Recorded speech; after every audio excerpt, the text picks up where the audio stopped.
السلام علیکم ورحمۃ اللہ وبرکاتہ۔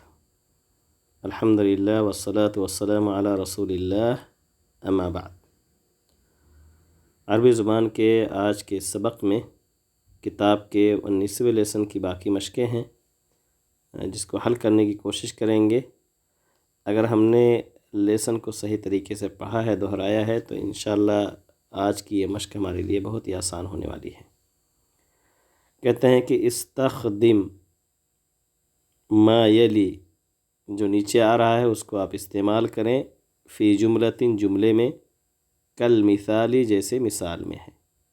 مثال کیا ہے؟ فی الجامعہ، یونیورسٹی میں، انہوں نے اسے جملے میں استعمال کر دیا، یدرس بکر فی الجامعہ، یدرس بکر فی الجامعہ۔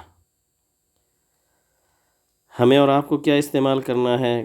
کہہ رہے ہیں فی الصباحی، فی الصباحی، صبح کے وقت۔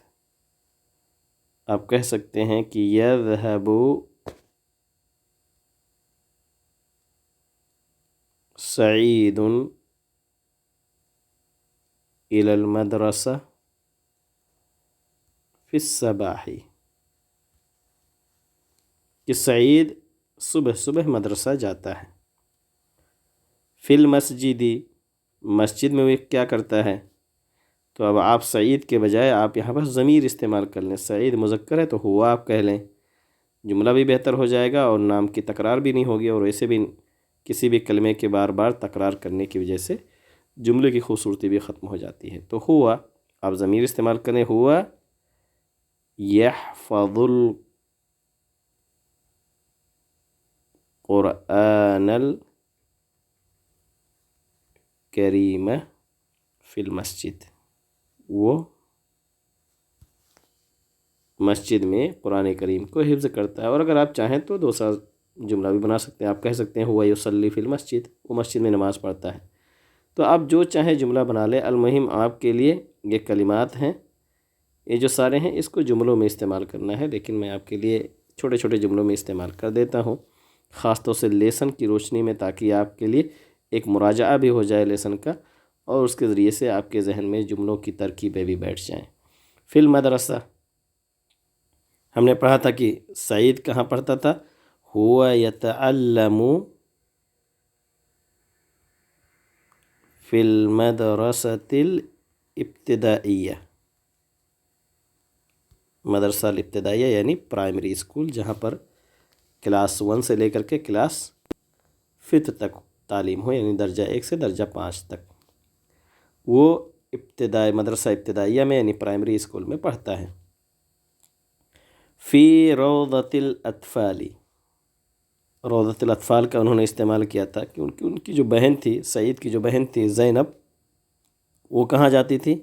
روضۃ الاطفال میں۔ تو آپ کہہ سکتے ہیں کہ تتعلم زینب فی روضۃ الاطفال، زینب جو ہے یہ روضۃ الاطفال یعنی نرسری میں پڑھتی ہیں۔ فی المساء، شام میں، کہہ سکتے ہیں یا تحفظ القرآن فی المساء، اور آپ دوسرا جملہ بھی بنا سکتے ہیں، آپ کہہ سکتے ہیں کہ ہی ترجع الی البیت فی المساء۔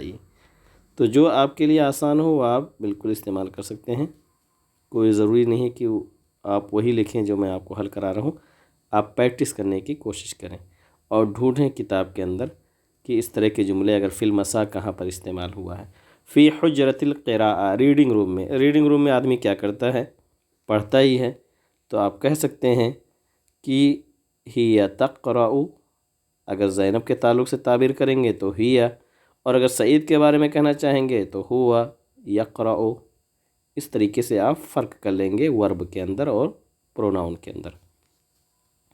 تو ہوا یقرأ یا ہی تقرأ فی حجرۃ